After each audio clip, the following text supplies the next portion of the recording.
Is this clear to everybody? Is this making sense? Okay. Putting shit on shit. So the fact that anyone would say that this is some kind of rust red, that's a fabrication. The fact that you look at this and think round, or you think bell, or whatever, that's all fabrication. At the highest level of fabrication is concepts, but thinking this is a room is a fabrication. Okay, so we're constantly taking this stream of just raw perception that has no shape to it at all and putting it into innumerable boxes until it looks like something. Okay, that's fabrication. Yes. Yes. Are we on? Okay, since when? About now. Okay. Hello to the live stream. There were technical issues which we have now solved, I hope. So you've missed the secret teaching. So sorry. That cannot be repeated. But I will say that we're saying that going down the stack is increasing the contact with emptiness.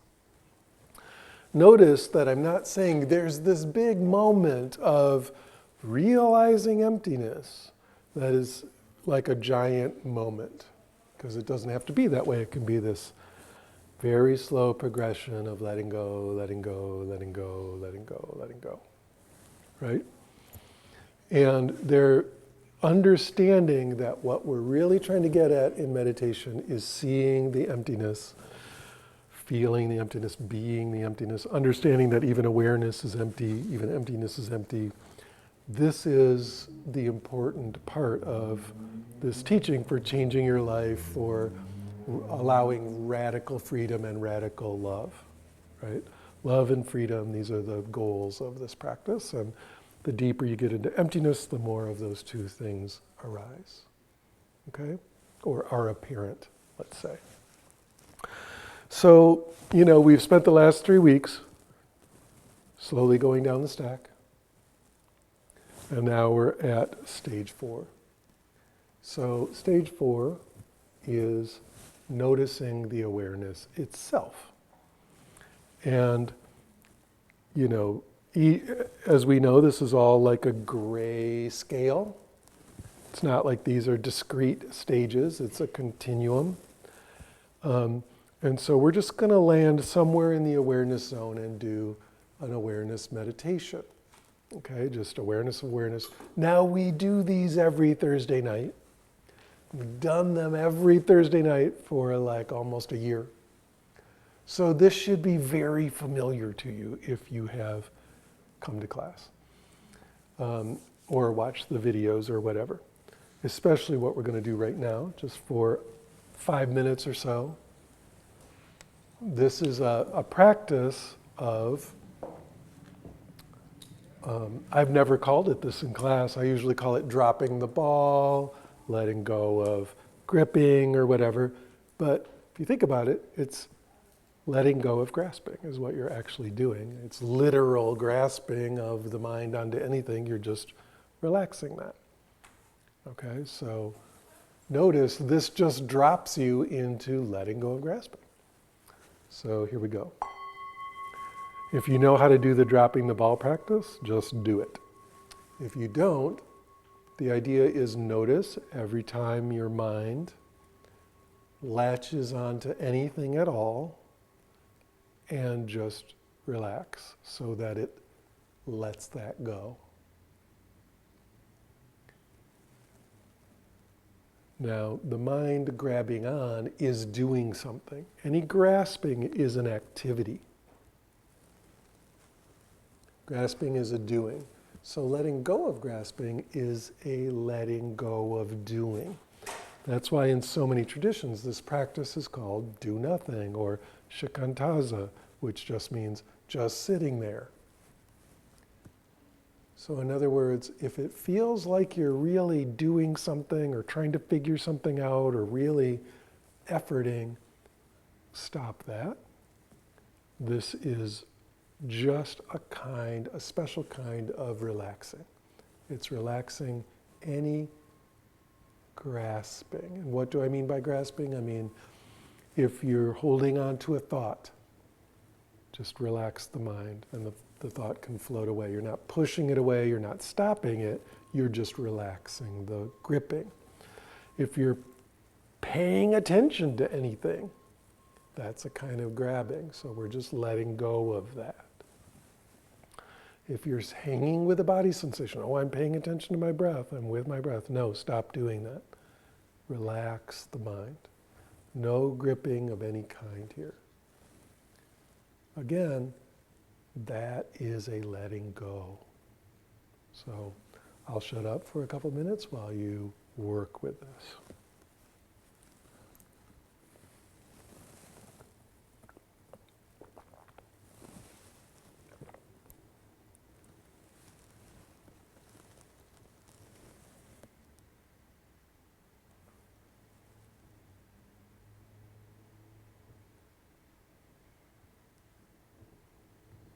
Remember, the idea here is that there's no resting place. You're not trying to rest the mind on anything by holding on to it. Those are all strategies from the earlier levels, but we're not doing those levels now.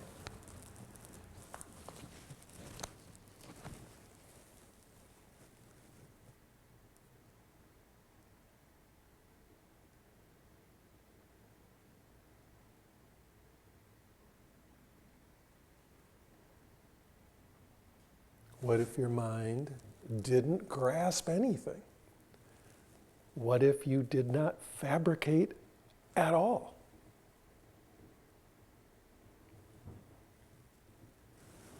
So we're just letting go of that, letting go of that, letting go of that. This is a continuous letting go, remembering that letting go is relaxing.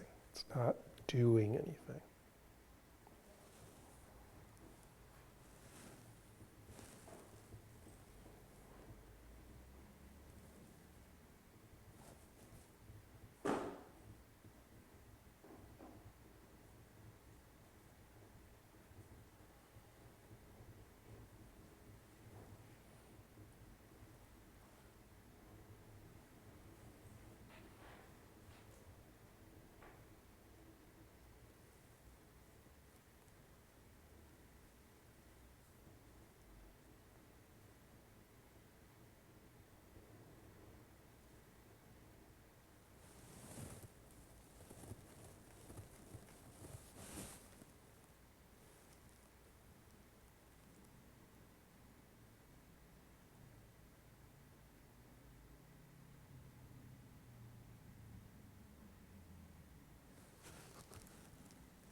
Good, so that's just a little taste of that. Very typical meditation for traditions that focus on this fourth level. So going down the stack the way we've described, that's early Buddhism, right? That's Theravada. We're going to get more and more sensory clarity with more and more concentration, with more and more equanimity, going deeper and deeper and deeper into contact with sensory experience, right? Until we get down to this awareness level. And in typical Theravada tradition, what's going to happen there is you're going to have cessations, right? So it's almost like past the fourth level, the awareness itself collapses, you have a cessation moment. Now, it's interesting because where does Mahayana, the next kind of Buddhism, begin? On day one, when you walk in. Awareness, that's right. You begin with this practice of emptiness.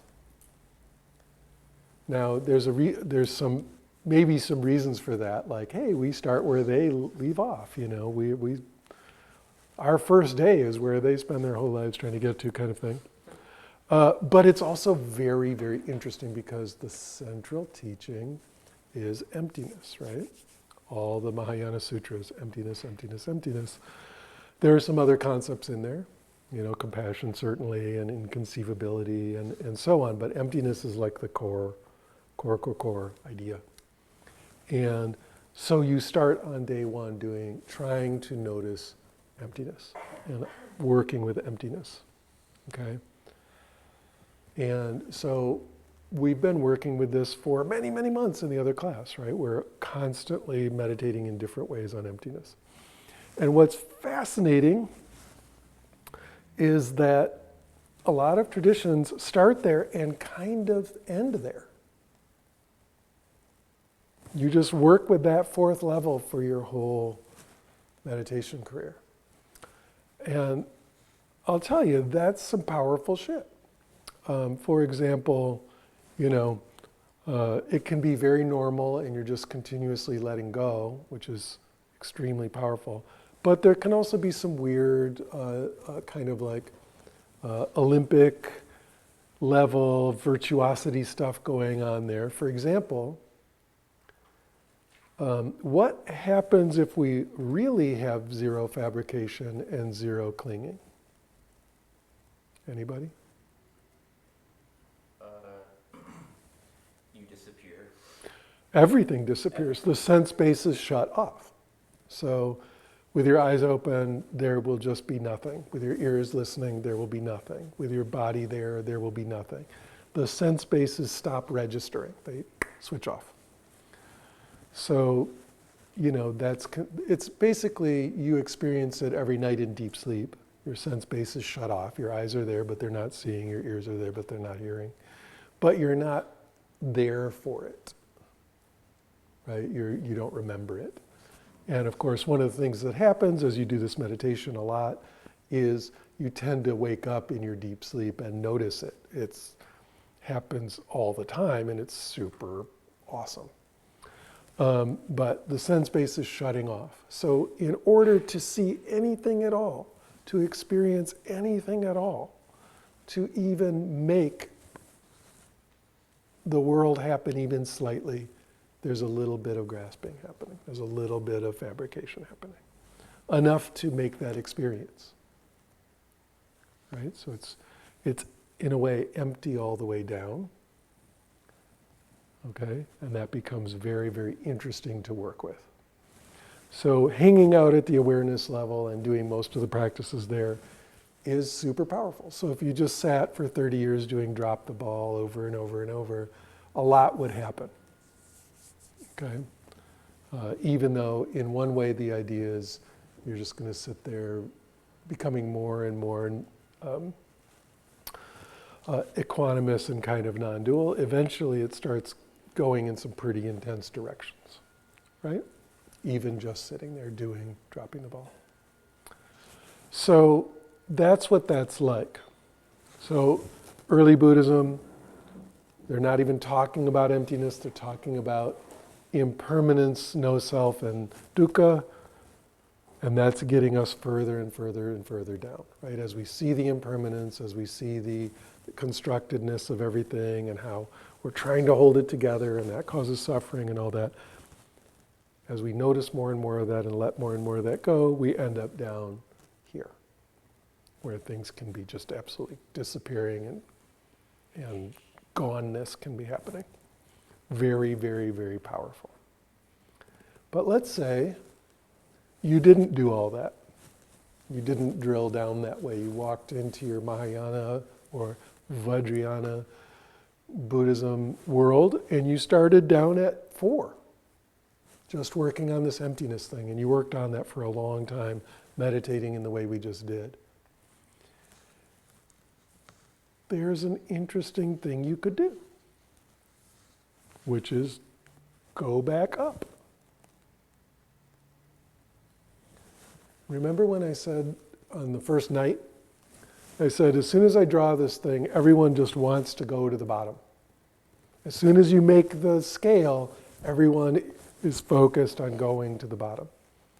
But number one, as I keep saying, there's really cool stuff at each level to do that's completely worth doing. But also,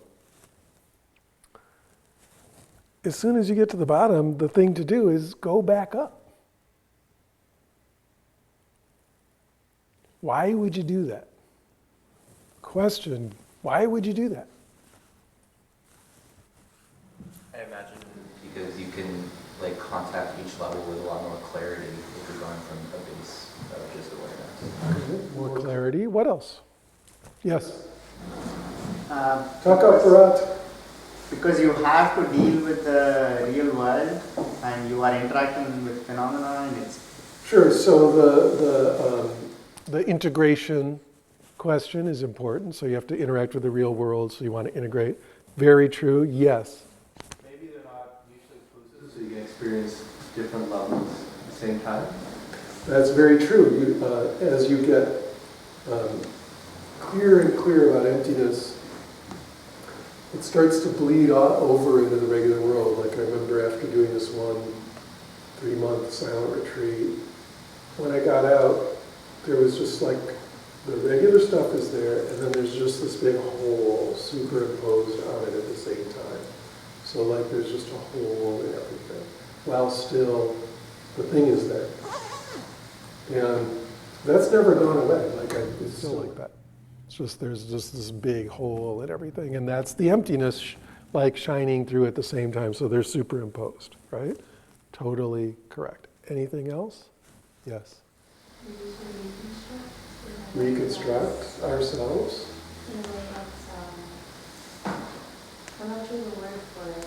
Let's say more effective, more loving, more beautiful, whatever, right? Absolutely. So after the self and the world are deconstructed, we can reconstruct. Understanding their fundamental emptiness means they can be fundamentally changed.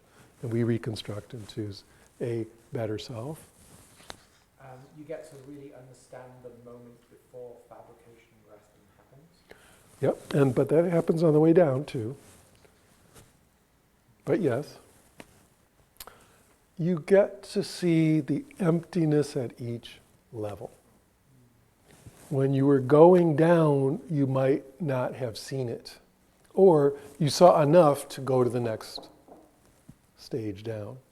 But once you contact it very deeply, at stage 4, it's really powerful to then go back to all those different parts of yourself, all those different ways of being and seeing and experience the world, and notice they're all empty. The waves and the vibration are empty. All those incredible tastes and colors and sounds and shape of that apple I'm always drawing on the board, all empty. Even the concepts, empty. So you bring the emptiness back to kind of re-understand everything in a new way. And that's like we could say a more total, this is like a totally wrong thing to say, but it's like a more total liberation.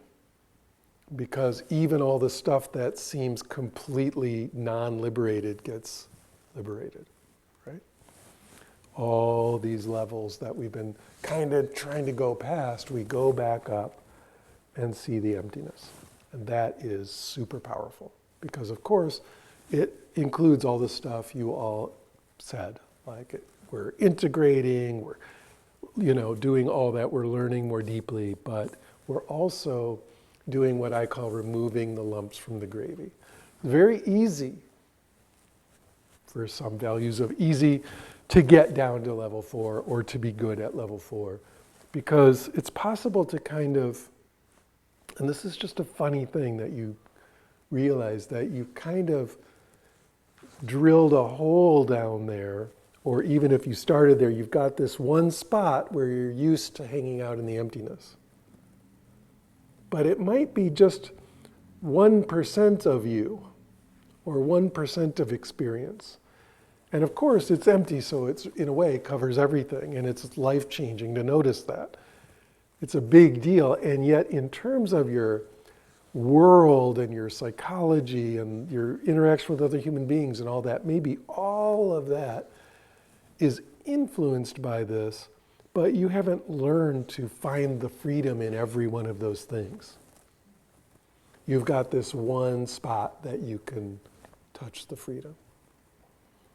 But the goal is to see the freedom in all of it, in every bit, in your darkest, sickest, most fucked up, absolutely disgusting awfulness. Right in the center of that is this empty, perfect freedom, right? And that's this journey back up the stack where we're bringing the emptiness to everything, or to put it in a better way, noticing it, right? Just seeing it. So something that's really fascinating is going back to each of these levels and working with them in this totally new way from this understanding of emptiness. Is everyone with me? Anybody totally not get what I'm saying? Yes? Could the same thing be said of like going down from 1 to 2 and then bringing more aspects of like phenomenon back to concept, or going from like vibration and bringing more of that back to concept? Like, it doesn't have to be just emptiness. And you can kind of, yeah, I mean, of course. And yet emptiness is the key to this. That's what we're trying to do. You're right, though. You know, you can understand phenomena in an interesting way, bringing wave to it, and so on. But the other way is true. Like doing analytical meditations on each of these, concept meditations like we did in class 1, you can do those at every level. So it's very fascinating. There's a lot of different ways to work, and we're going to do a bunch of them tonight. So again, Theravada, we're going down, down, down, down, down, down, down. And it's interesting, you can understand the jhanas from this map, because the jhanas are progressively getting less and less physical, and to move to each jhana is just understanding the emptiness of the one before it will drop you into the next one, and so on. We can understand all of Buddhism by seeing that it's a progression of emptiness down this stack, even though that would not have been said originally. You wouldn't have talked about it that way. In the entire Pali Canon, I think they use the word emptiness like twice. They're usually talking about anicca, anatta, dukkha, right? So later Buddhism kind of puts those all together into this grander concept of shunyata, or emptiness. What does shunya really mean? 0. It's just the number 0. So zeroness, shunyata, and what we would call emptiness. So this is the famous thing translated as the void. But of course, putting a the in front of it kind of ruins the whole thing, because the whole point of emptiness is that things aren't objects. So making it into the void, that's problematic. It's this non-fabricatedness. Okay? Everybody with me? So what would it mean then if we took awareness and observed, or took an understanding of awareness, and from that understanding of awareness, that kind of seeing, we looked at vibration. We looked at this vibratory impermanence. How would that work?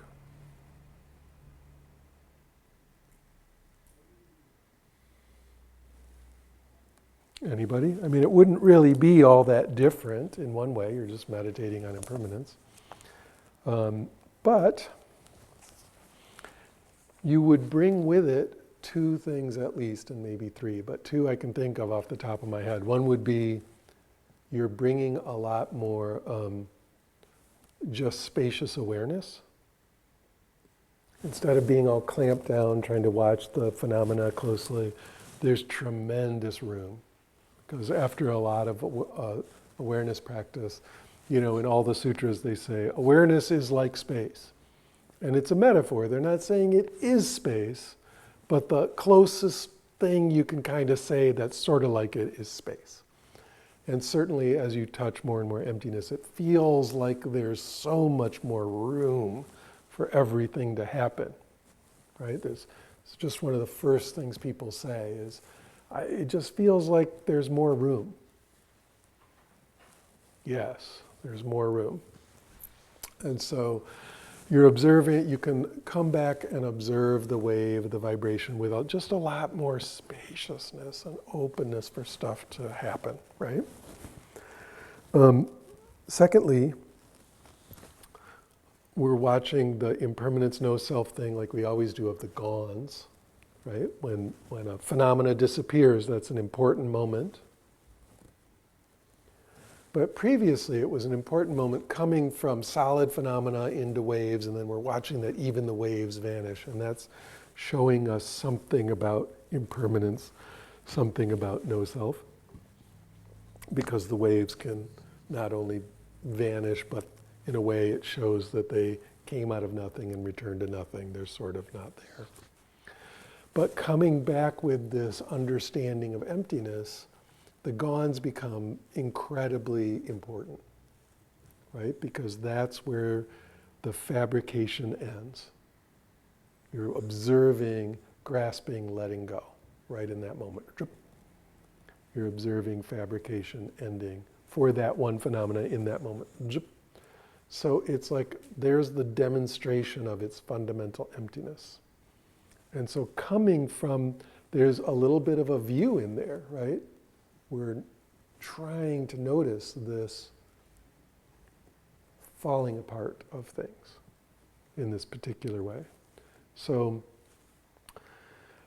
coming from the emptiness, you're seeing the wave phenomena as empty already, right? Even when it's very large, there's a hole in it, right? It's clearly both there and not there at the same time. And when it finally vanishes, it's like demonstrating its fundamental zeroness, right? It's very fascinating, much more powerful, right? Coming back from this viewpoint, your understanding of the vibratory level deepens a lot. Questions about this? Yes? I have not had the direct experience of that vibrational perception. You will. But remember, we did some meditations on it. Yeah. Okay, so here's a word. I'm going to say a word, and you're going to hear the word vibrate, because that's what sound is. And then you're going to hear the word disappear. Ready? Ready? Say yes. Yes. Everybody? Yes. Word. Try it again. It's vibrating and then it's vanishing. Word. One more time. Sound. So there's nothing there, and then it starts out, and then it goes, word. So it's vibrating and then it's disappearing. You have now experienced vibratory quality in a sensation. So you never have to be walking around hanging your head in shame that you have not experienced this, because you now have, right? Everybody get that? But coming back from emptiness, all we're doing is seeing that even as these phenomena are happening, they come from emptiness, they arise in emptiness, they move around in emptiness, and they go back to emptiness. There's a fundamental not there-ness at all about them that is extremely fascinating. Right? Let's try this. So we'll do just the meditation we just did, but with just, remember last time we did it on the sound of the world around us? And I think that night there was lots going on outside. It was louder. So the sounds tonight are quieter. So first, if you know how to do this, you have some of this type of training, just drop into the deepest level of non-fabrication, just dropping the ball, just relaxing the core of your mind so that it's not hanging on to anything at all. So we always, in this way of going up the stack, every meditation starts with emptiness, because you've got to start there. So this is just the last meditation we did, just we're doing a little more of it.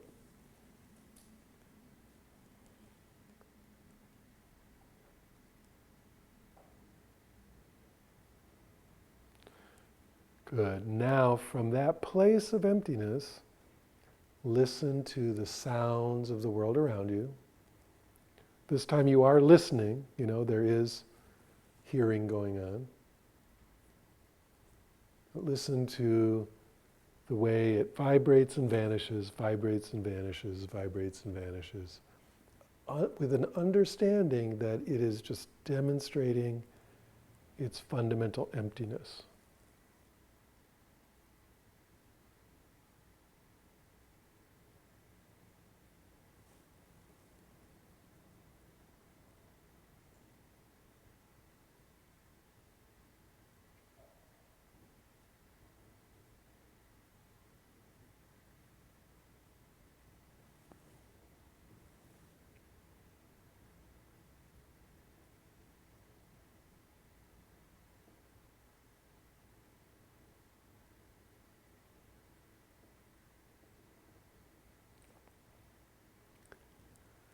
Let's say you're hearing a hiss and your mind is going, well, that's just a continuous hiss.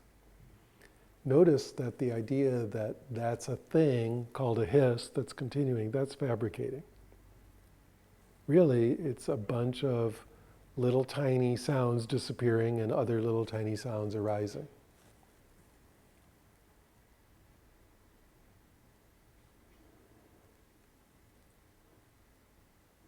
That's what a sound is.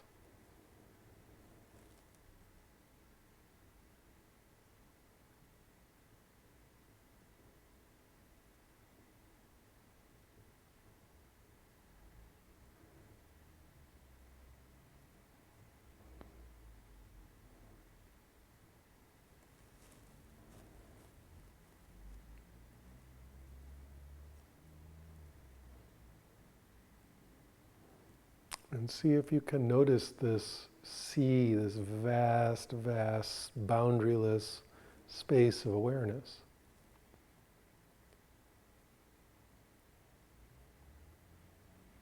That in a way the sounds seem to come from and happen in and disappear back into.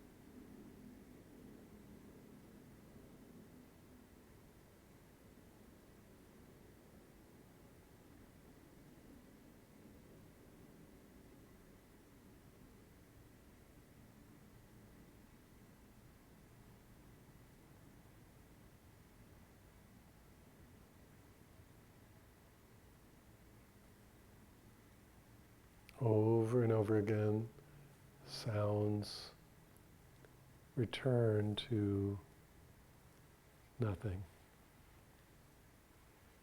But see if you can be aware of their emptiness even as they're continuing.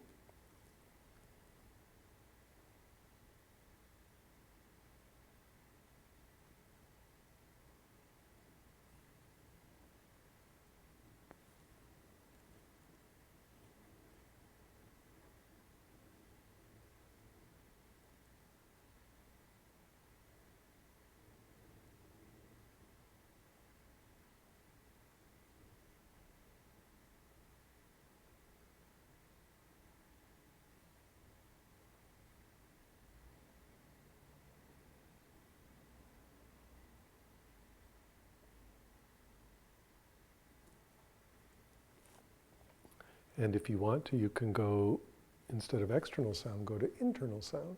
Notice thought arising. If it's arising, you don't make it arise, but if it just happens to be arising, same thing. Watch it vanish over and over. And even as it's arising, even as it's sustaining, it's empty. Vibration, just there but not there, and then vanishing.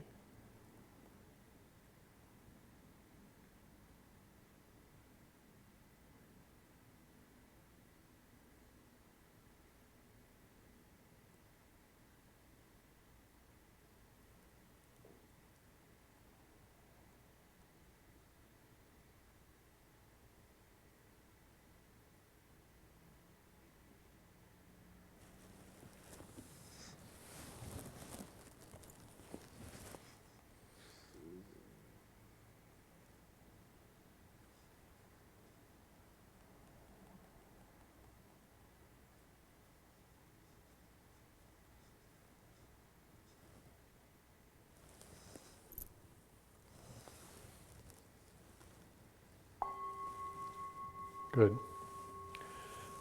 So in one of the suttas, the Buddha says, "For one who sees, there is no thing." It's a direct quote straight out of the Buddha's mouth. For one who sees, there is no thing.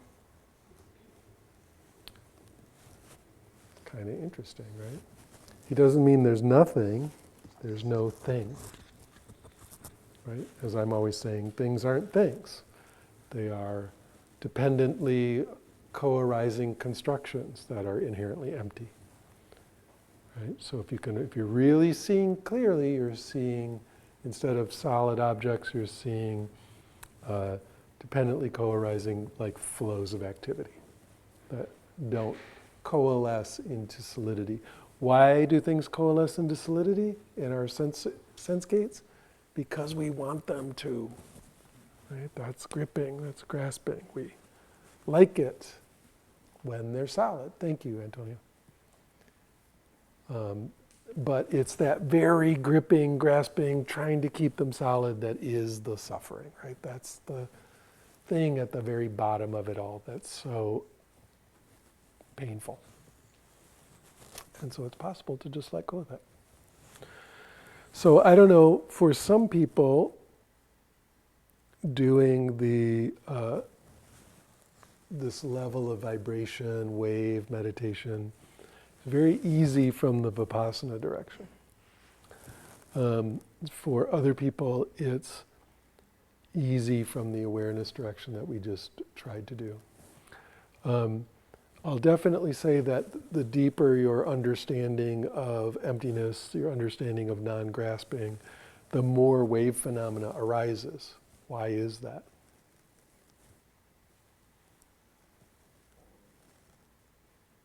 Noe. Attachment. So there's less grasping going on, and so the stuff is whipping around more, right? It's staying less solid and showing its impermanence, showing its dependent nature, right?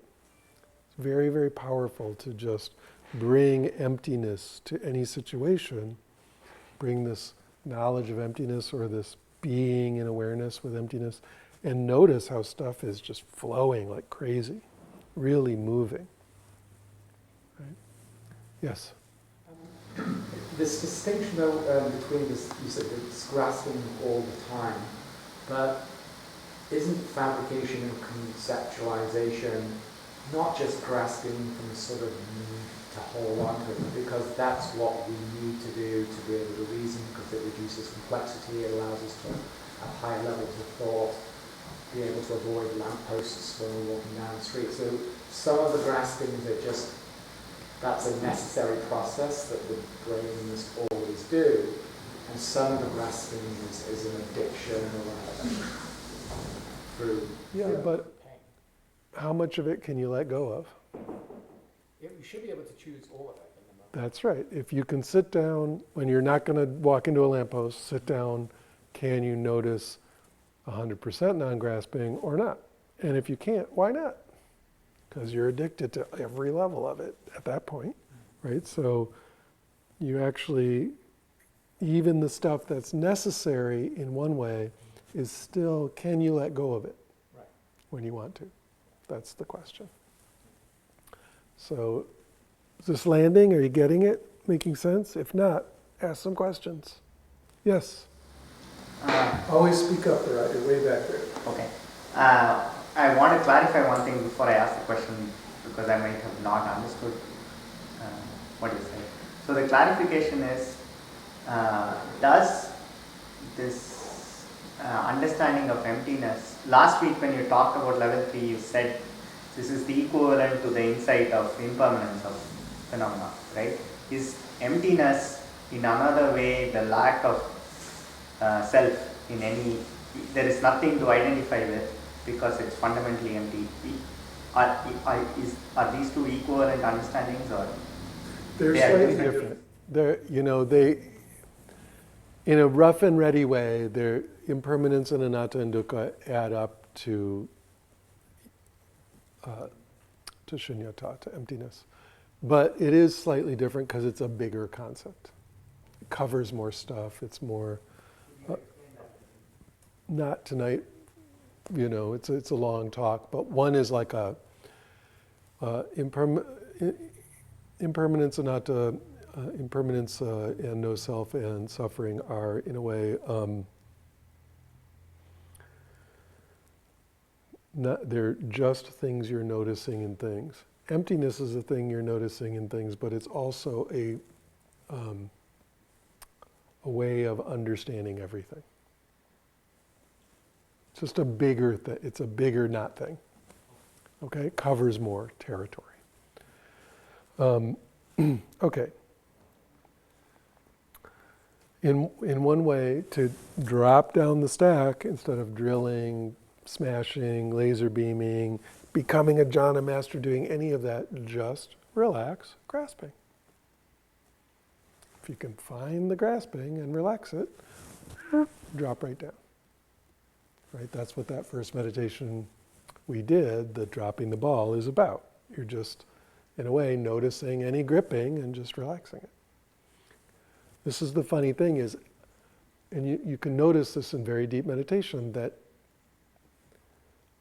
the senses don't just happen.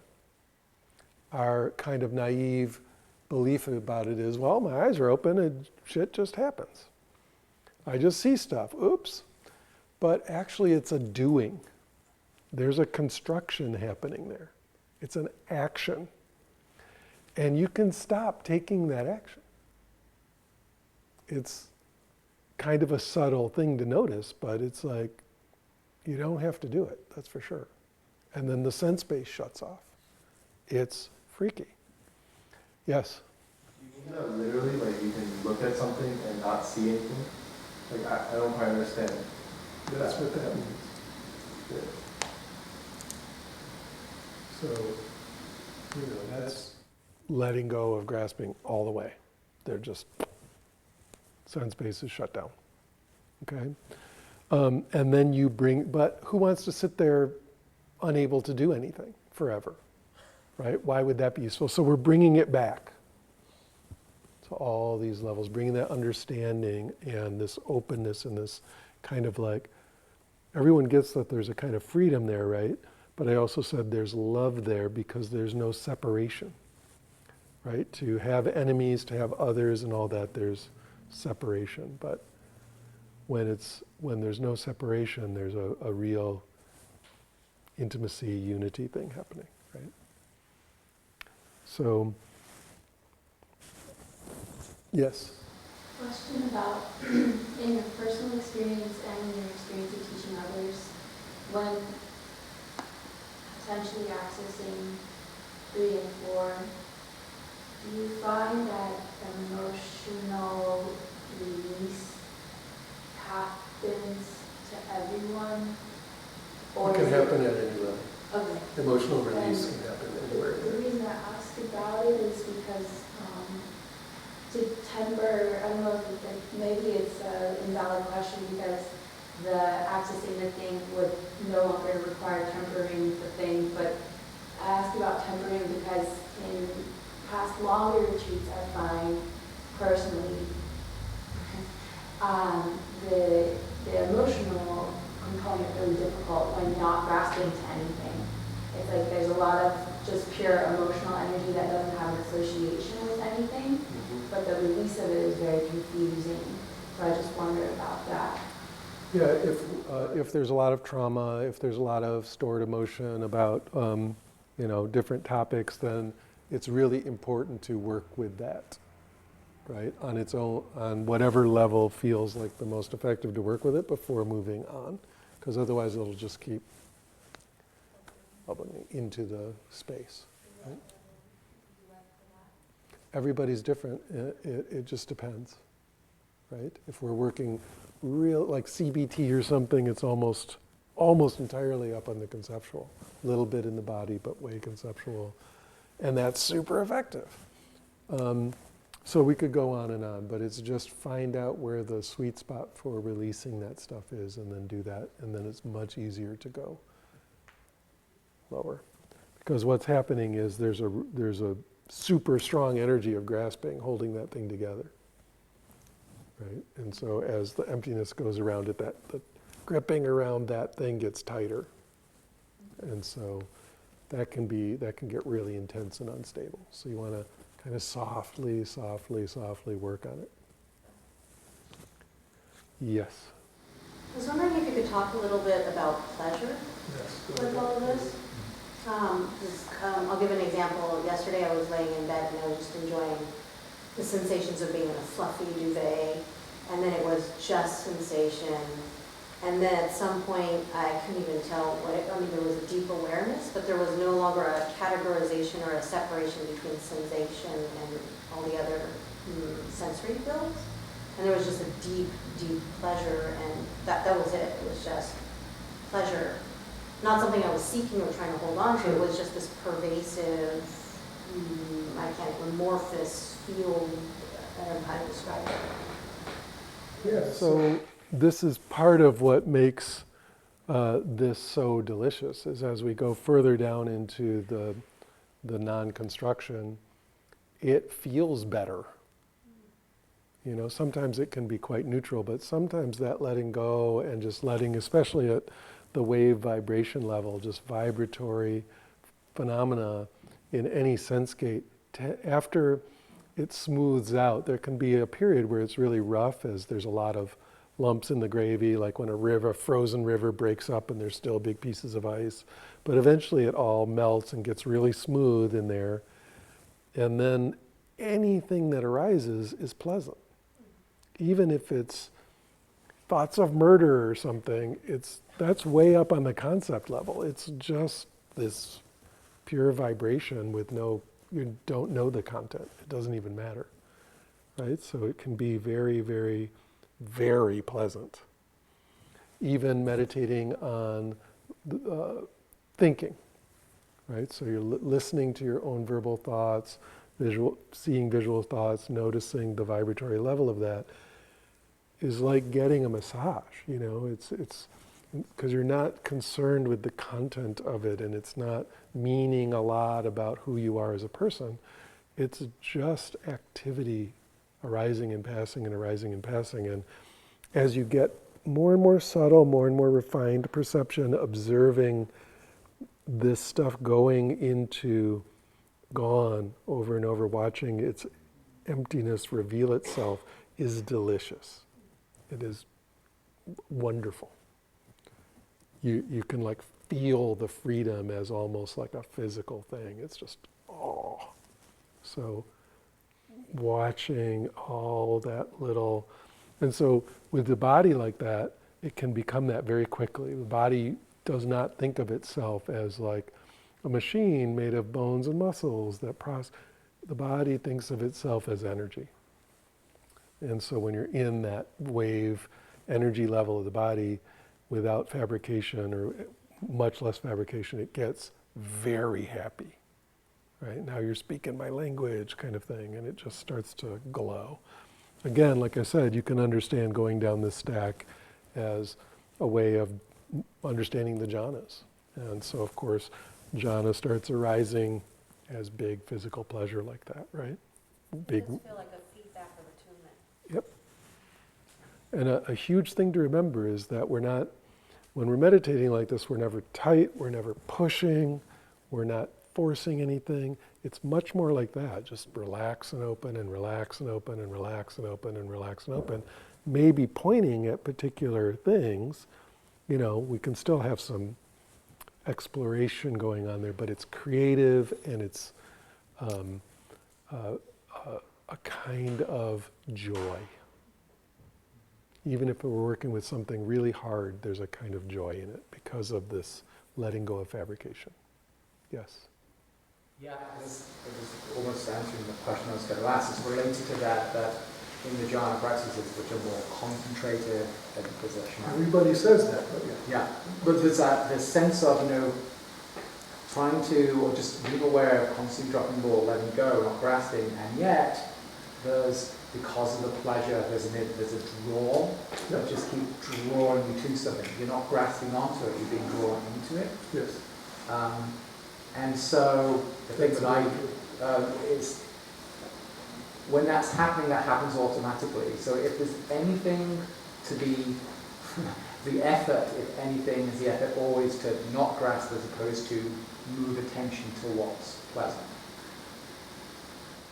They both have their role, but most people are so focused on the focus, so stuck on the concentration part, that they're forgetting that it's about letting go of grasping and refining. The real work is in the subtlety, not just keeping the thing on the thing, right?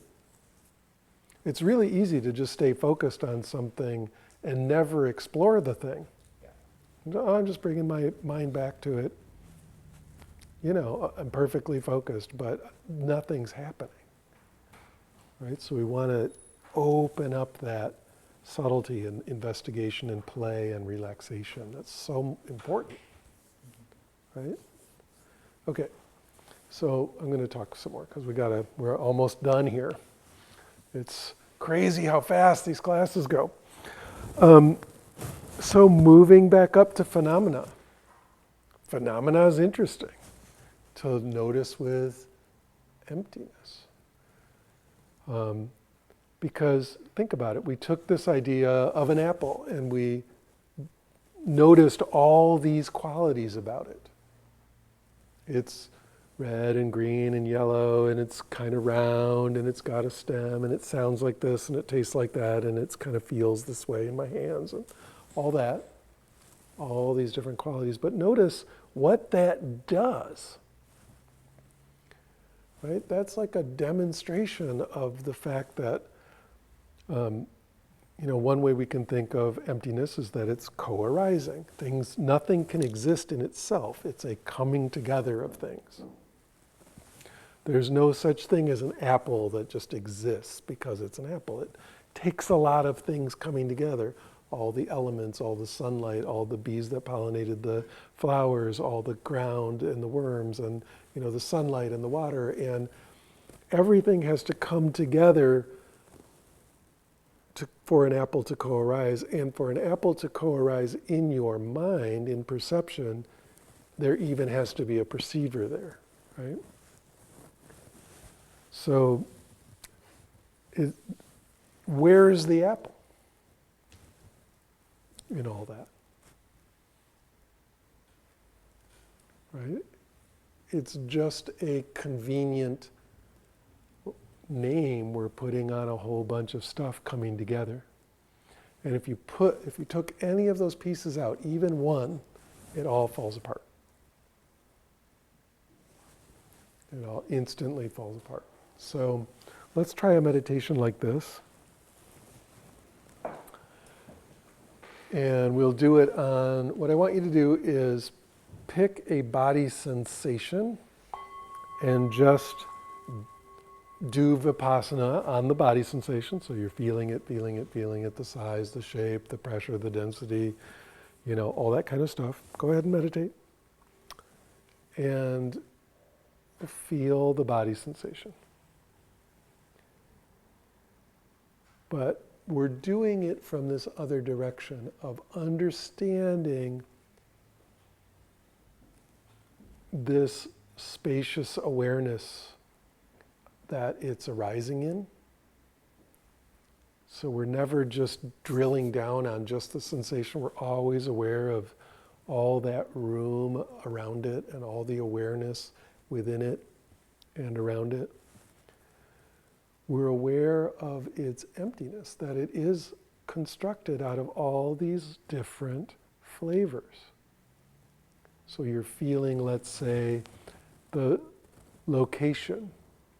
You're feeling the size. You're feeling the three-dimensional shape. You're feeling the pressure, the density, all these different things you're feeling about that sensation. And notice that as you contact those more deeply, the sensation itself is gone.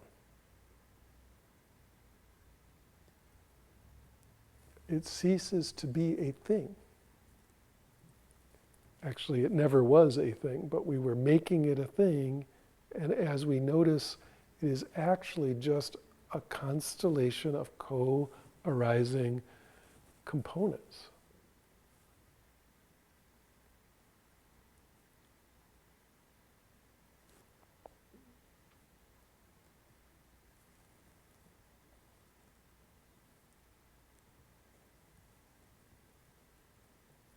Now, that can be a little bit analytical. It's kind of an analytical meditation, a little bit, if you're thinking about it that way, noticing the components coming together. But if you've been touching a lot of emptiness in the pure awareness meditation, it's very easy to just notice the emptiness quality in a more experiential way. It feels like there's space in it. It feels like it's there but not there. It's continuously disappearing and reappearing, that kind of thing. It's very direct experience. And different people come at this differently, some in this more analytical way, some in the more experiential way. So keep contacting a body sensation. Try something really solid, like your hip joint. Or whatever's really, really, really clear as a lump of object to you, and then work with it in this way.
Now find the sense of being you, whatever the feelings of being you are, and notice the same thing about them.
Good. So we're noticing the emptiness in a body sensation very directly, right? Questions or comments about that?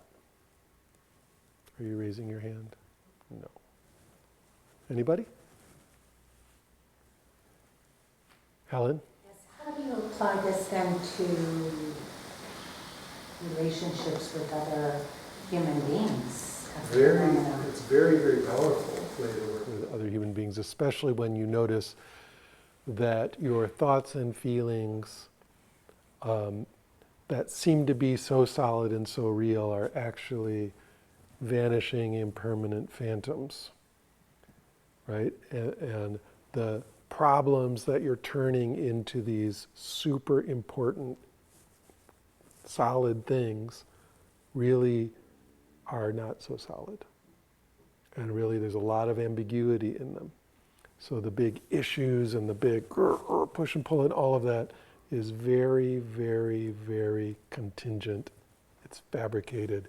It's dependently co-arising. In this case, codependently co-arising. And, that gives for you a lot of room to notice, like, hey, there's other stuff going on in there, a lot of things that I'm really stuck on as an issue.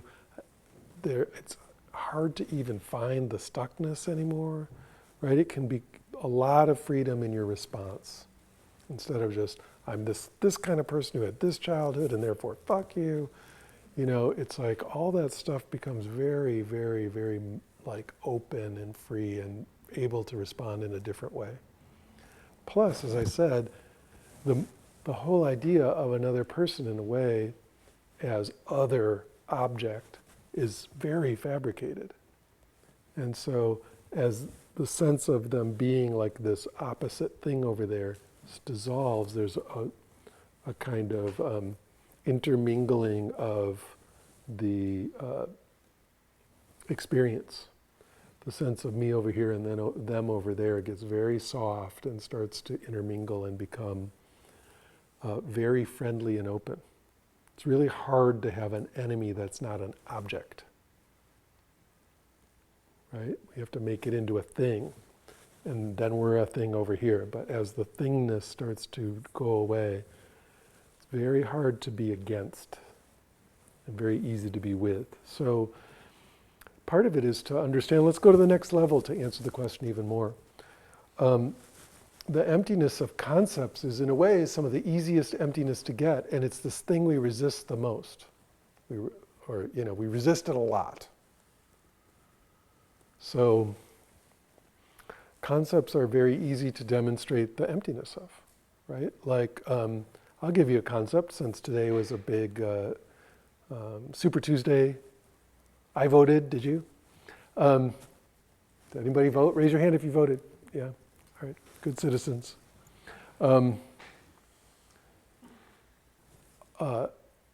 Show me California. What is California?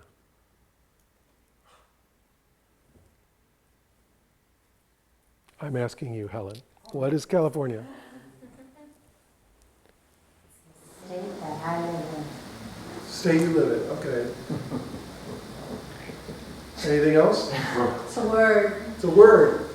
We're very convinced it's very real and very important, but I guarantee, it's like, well, is it all the people that are here? Is it the rules that make up the Constitution of the state? Is it like a bunch of buildings in Sacramento? Is the people who meet to make laws in Sacramento? Like, you can't find it. None of those things equal California. And if you put them all together, you kind of start to maybe, but it's still not it. It's a complete fabrication, right? There's no such thing. Or to put it more clearly, it's not a thing.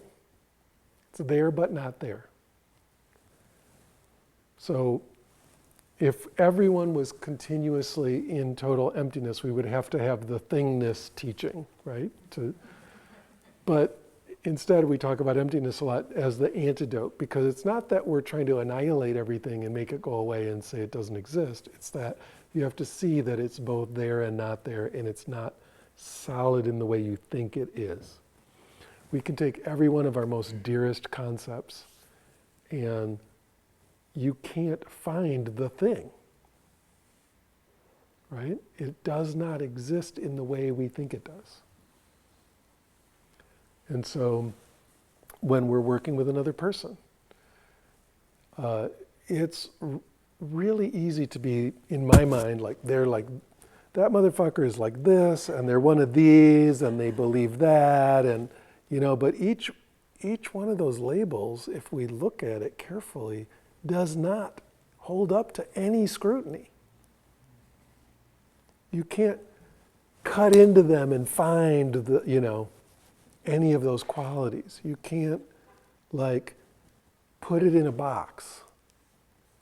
And so the fact that you're making those object labels and putting them over there and then being against it or fighting it or having to wrestle with it or, is like normal and natural in one way, and in another way, you need to have room and freedom and the ability to let go of that shit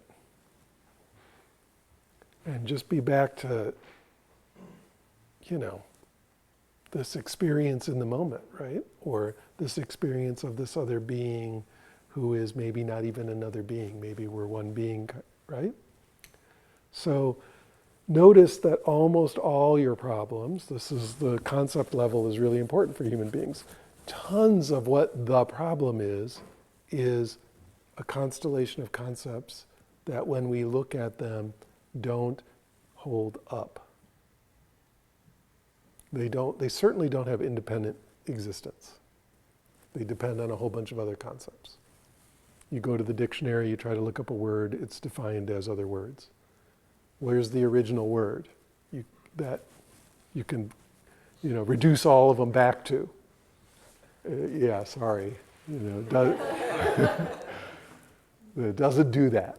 And it's the same thing with all our concepts. And it's a really powerful working with emptiness to actually take your most cherished stuff and on purpose argue against it. Just as an exercise, like alone in a room, just argue the opposite point and just see all the stuff that comes up and realize, all that triggering, all that fabrication is all around this constellation of just empty concept. Now, of course, that's not saying we can't think and that the mind isn't useful. Obviously it is. But wherever it's causing a huge problem, it's very interesting to be able to relax and open and just suddenly have a moment of freedom in the middle of all that. You're both sitting there, it's gunfight at the OK Corral, and you've got your 6 guns ready, and they've got their 6 guns ready, and it's like, maybe you're even shooting. And right in the middle of it, it's like, what am I doing? What is this? This is like a way to bring that emptiness right into the middle of any situation, especially a high intensity emotional. Just ask yourself, what is this?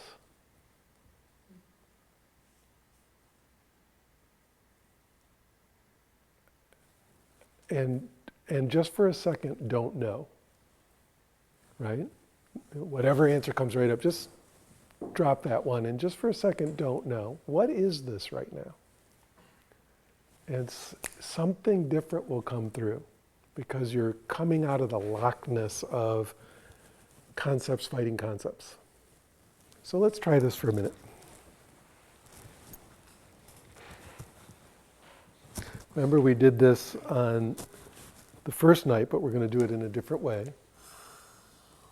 On the first night, we meditated on, as an analytical meditation, where did I come from, right? And turns out you have to at least go back to the Big Bang to try to figure out where you came from, right? So let's do this meditation. This is just pure analysis.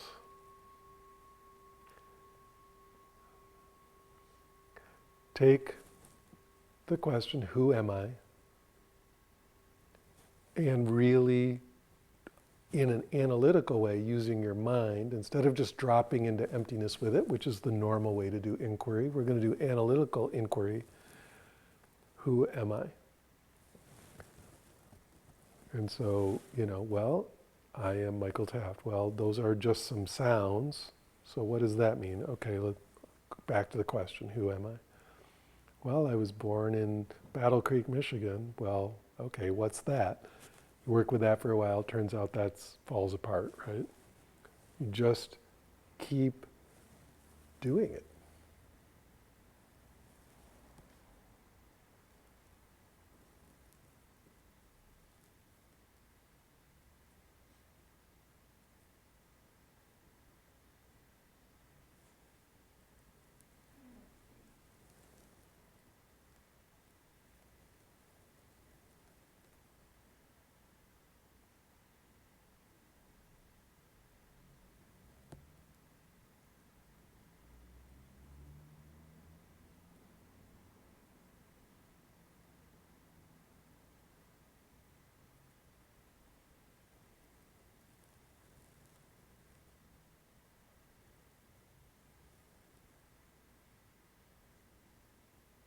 Okay, that's part one.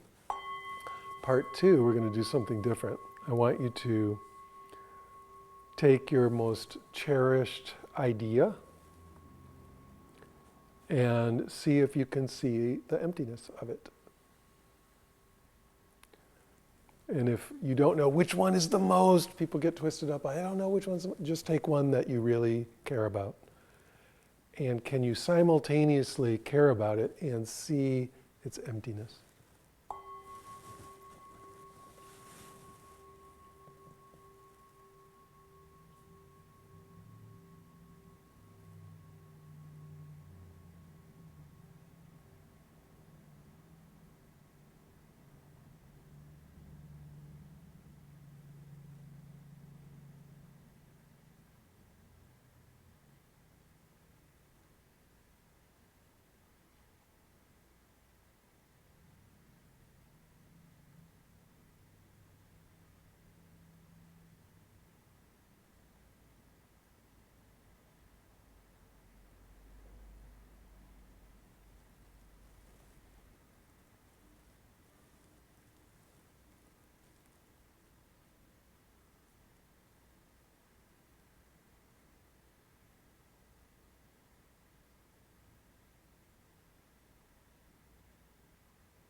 Remember I said tonight would have a lot of stuff and be high impact, so we're moving through these rather quickly. But think about it, like let's say your most important thing that really gives your life meaning and all that is, I believe in God. Okay, and this is just an example. Sorry if it's, actually I'm not sorry, it's just an example. So, I believe in God. Okay. Well, if you investigate closely, you'll see a belief is just a feeling about an idea. Okay, so that's already kind of weird. Like, I believe is just some emotions I'm having about an idea. And what's the idea exactly? Well, you know, God is love, God is the Bible, God is the Quran, whatever. You know, it's going to be really hard to give that idea any particular, you know, container that isn't obviously empty. And then the emotion about that idea is also something we've learned to feel as empty, right? So, you know, can you take your most cherished, most important, beloved, deeply meaningful idea and simultaneously see it as completely empty, which it definitely is. It co-arises. It has no independent existence. It's not a thing, and yet you're basing your life on it. Right? It's very interesting to notice. And what starts to happen is, first of all, the rigidity in a lot of this can get a little bit less rigid, which is what we mean by love and freedom, right? It's less of a tight fight. And also a different kind of meaning can start to arise. Right? A different kind of depth there can start to reveal itself with any concept. So being able to work with emptiness of concept is crucial. It will save your ass over and over and over again and save everybody else's ass from your assholiness. Right? It's just super important. So, again, we contact emptiness and then bring our understanding and direct experience of emptiness back to each of these levels in many, many, many ways. I just showed you just a couple quick ways, but there's many, many, many, many, many ways. So that's reversing the stack, right? It's a way of understanding the whole thing in reverse. Very powerful, very beautiful, very re-engaged, re-embodied, brought back into the world. So overall, even the map is utterly empty, right? It might be wrong in a lot of ways, maybe it's stupid in a bunch of ways, maybe it misses a bunch of stuff.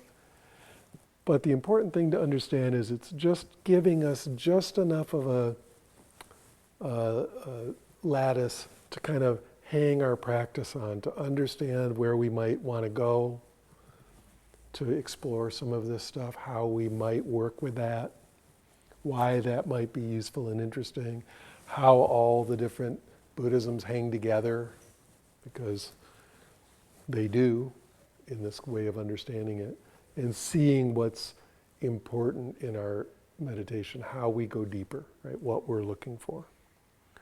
Okay? So, thanks.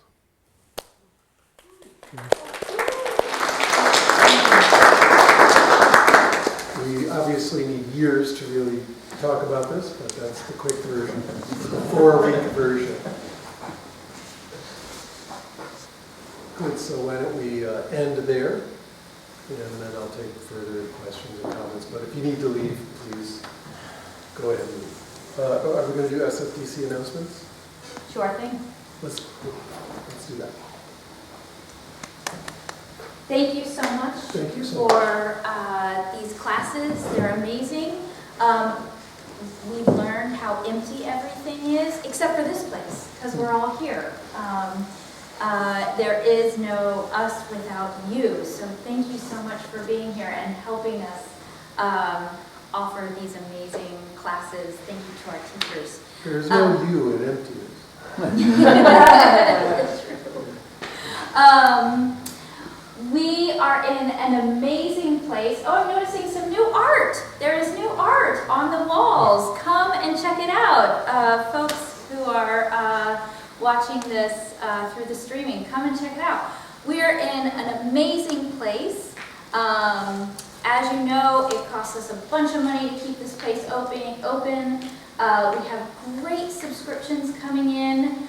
We are looking to increase our monthly subscriptions, because if we can increase our monthly subscriptions, it will enable us to give more of the dana during classes to our teachers. So, we have a big push around keeping the doors open. We ask for your donations during the sits. Consider becoming a monthly subscriber so that the money we collect during classes can go back to our teachers. More of it can go to our teachers. You can sign up to be a monthly donor on our website. That's the best place to do it. If you want to give dana for this class, or you want to give dana to our other classes, PayPal, Venmo, we take cash. Thank you so much for your generous donations. We have amazing classes coming up. It's a new month, so we have Death Sangha this month. We have our regular Thursday night classes. Death Sangha is 7 p.m. and we lock the doors, so don't be late because you don't want to miss it. We really will just not let you in. Yes, yes. The 14th? The 14th, yes, the 14th.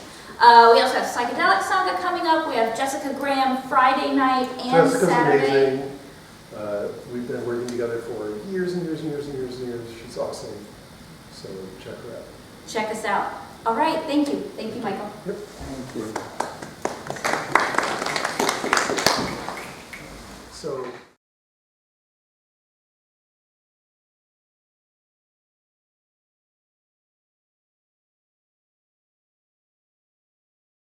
This stack and then like psychedelics. Does it seem anecdotally there's some kind of Since the human brain is the human brain, in one way you're going to find out the same stuff however you do it. One of the possibilities with a stack like this is that, especially on the level of phenomena, but really on all the levels, think about the horizontal dimension. I've only been describing a vertical dimension, but there's a horizontal dimension also. of just more and more stuff you're exploring. And so, I've certainly done enough psychedelics for 100 other people, right? And one thing I've noticed is that a lot of folks go down to the phenomena level, like, wow, this is so fucking cool, and then just sort of go sideways forever. Like just keep taking it and keep seeing cool shit, but there's no deepening because, they're getting involved in the trippiness of the phenomena. And so, understanding that going to, and of course, sometimes it's just a matter of a bigger dose, but going to the vibration at level, it's all trails and the walls moving, right? And then just raw awareness, and sometimes even cessations happening is possible. Yeah. So the same thing applies for what we would call, what Shinzen calls like the realms of power, or spirituality that is about like magic or about dealing with angels and demons or entities or all that. That stuff is somewhere between level 2 and level 3. You really can get into that material. But notice, as soon as you start getting all involved in that, I'm, contacting my holy guardian angel and getting all into psychic, necromancy or whatever, I'm just going sideways. Now I'm going out into that territory further and further and further and further, which is cool. But am I also dropping down? We don't want to get so involved that we only go horizontally and not vertically. So that's the question with psychedelics. That's the question with every kind of cool thing about, psychic, magic, weirdness stuff, new age stuff. All that is that you can just go horizontal forever. Yes? And one more nuance to that. I mean, this question's it's kind of what you summed up the entire series of class, but I guess the difference between going horizontally and vertically, is it just that intention of just kind of letting go and just going You're deeper? working on concentration, sensory clarity, equanimity, noticing impermanence, no self-dukkha, letting go of grasping and fabrication, and fundamentally understanding emptiness, and then seeing the emptiness much more fully, much more deeply, forever. Yeah. You mentioned something about like cessation or like what's after just pure awareness. Cessation. What does that mean? It means cessation. Awareness shuts off. Yes. The question is essentially like, where does one go from here? Like, let's say you have vipassana practice already, you introduced like a lot of different meditations on particular parts. How do you sort of have your students sort of integrate things like that with the main sort of backbone of practice? Is it like, every day you're like, oh, I guess today I'll do like meditation on this sort of like wave like phenomena as my focus. Yeah, like you introduce like a lot of different practices that can be kind of overwhelming. Like I have to choose a bomb. You got to figure out what your goals are exactly, and then where you're at exactly, and then we start figuring out what are the most interesting things right there at that spot. So it's very individual. But like model of we're all going to go to a retreat and all do the same meditation and all have the, that's a industrial revolution model, of enlightenment factories, and every object is the same. And it just doesn't work. Everybody's practice is utterly individual. Even though we're going to see some similar stuff, how we go there is very, very, very personal. Yes? Could it be considered bypassy if, say, you're staying at the normal level and it's painful because you have equanimity there, but you could just bypass that by just dissolving that? What do you think? I've done both, and I don't know. I mean, it's confused myself where I should. Yeah, it's only bypassing if it, like, okay, When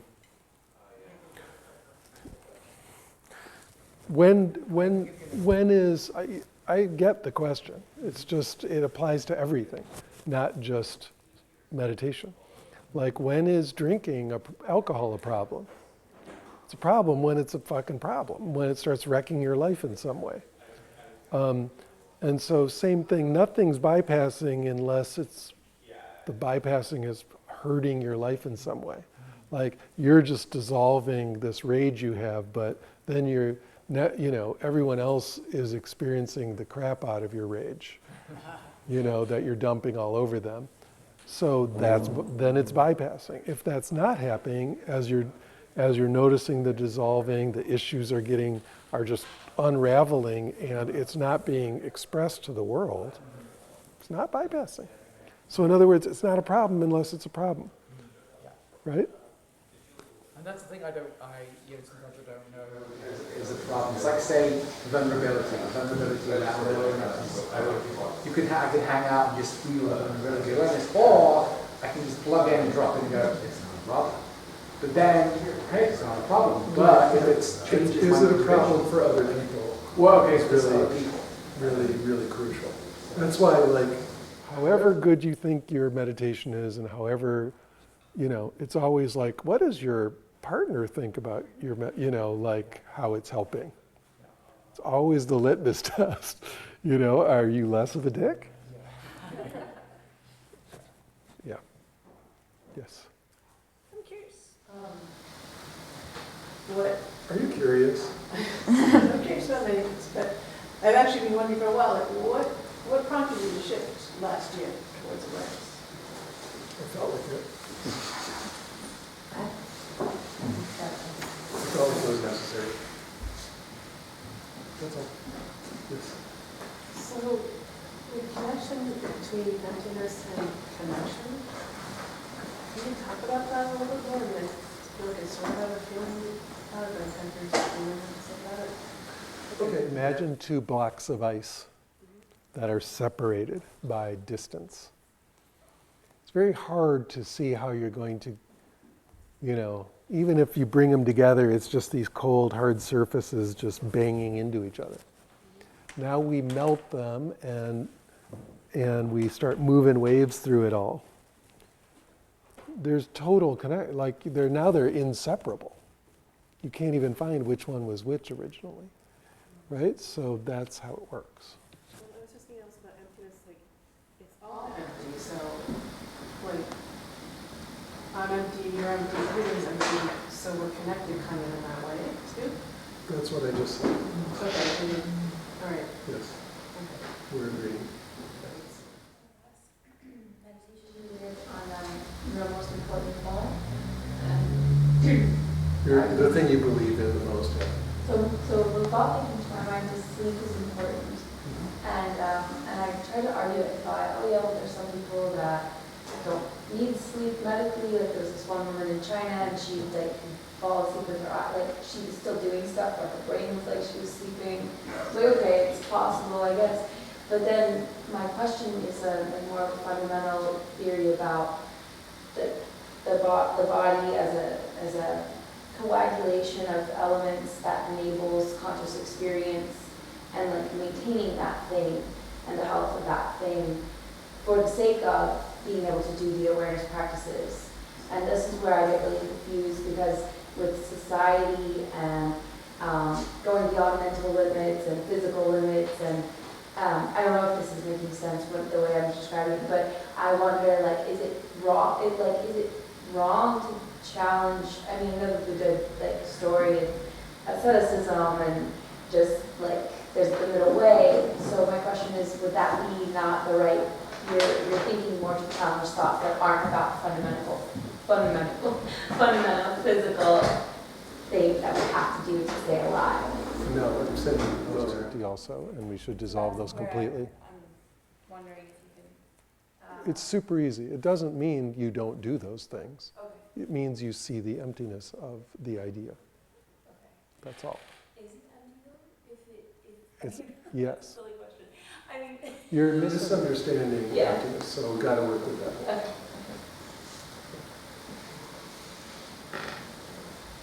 Right. And first, thank you for the class. I hope you Thanks do for showing up. Yeah, I hope you do a longer version of this.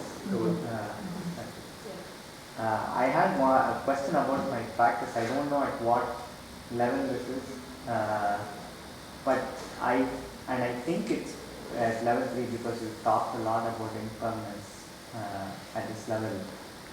I noticed that I find the recognizing things are impermanent when they are unpleasant. But sometimes I remember when things are very pleasant that this is impermanent and it's going to go away, and that I feel an aversion or a... That's grasping. Yes. I don't want it to go away. I feel scared of, not scared, I feel like, okay, this is going to go away, What's your question? Because there's a bunch of things I could address in there. So my question is the valence of this, like at the bottom of all phenomena, if it is all empty, is there a positive valence to this, or is it neutral in nature? I would say it's tremendously positive valence. Okay, so I'm not clearly seeing that. I sort of understand if, like, when I ask you or when I ask more experienced meditators, they tell me this, but I'm scared of, why is there a positive valence and why is it not just completely neutral? I'll just say find out. I mean, why is one of those, why? I don't know. But it's got a lot of freedom in it, and it's got a lot of love in it. So there's this wonderful connection and openness thing happening. So just check that out. Okay? Does that make sense? Yes. Yes. Yes. I have a question. I think you kind of touched on this in the last class, but what is in this model, what is the concept of what would where does the idea of enlightenment fit in? Is that getting the Going to the bottom and then bringing that all the way back up. In early Buddhism, it's just going all the way to the bottom. And then in later Buddhism, we add bringing it all the way back up. Yes? How do you typically sense a difference between when you're going down that stack and then coming back up? Do you see kind of a difference in your perception of these levels? I mean, how is it different going one way than the other? Yeah. Coming back, there's a much deeper understanding of emptiness. And so you're seeing, again, it's that refinement and subtlety of perception is much, much clearer. Because you're coming back with more awareness of the impermanence, no self, emptiness qualities. It's very powerful, right? Yeah.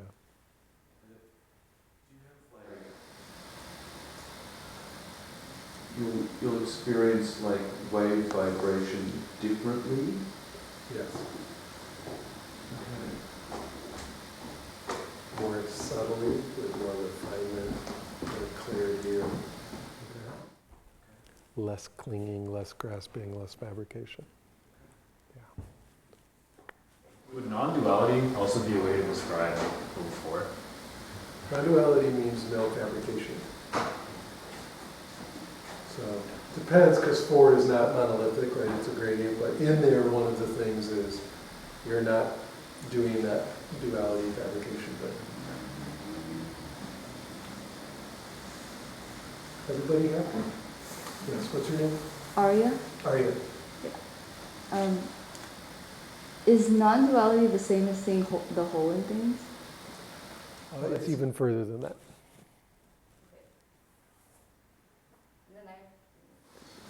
Okay. So I feel like I see the whole in things a lot. Yes. And I know that one of the goals is for that to be a permanent thing. I think that was something you mentioned earlier, right? I know what I said was, for me, it just never goes away. So if you're doing something that you aren't mindful of, how do you know that that experience is present or not? I mean, if someone hits you on the head with a hammer, how do you know you're alive? Like, it's a funny question. It's a funny question. I'm not exactly sure what you're asking.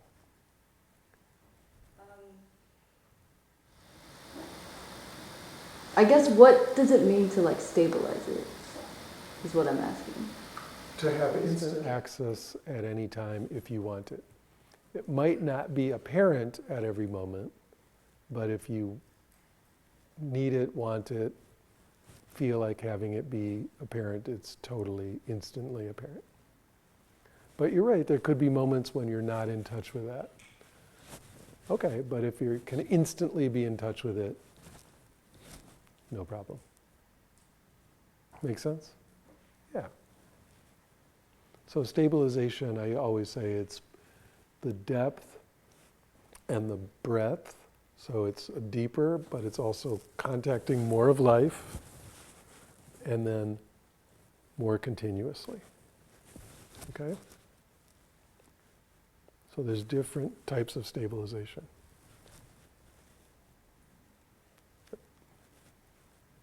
All right, let's do it. Thanks, everybody.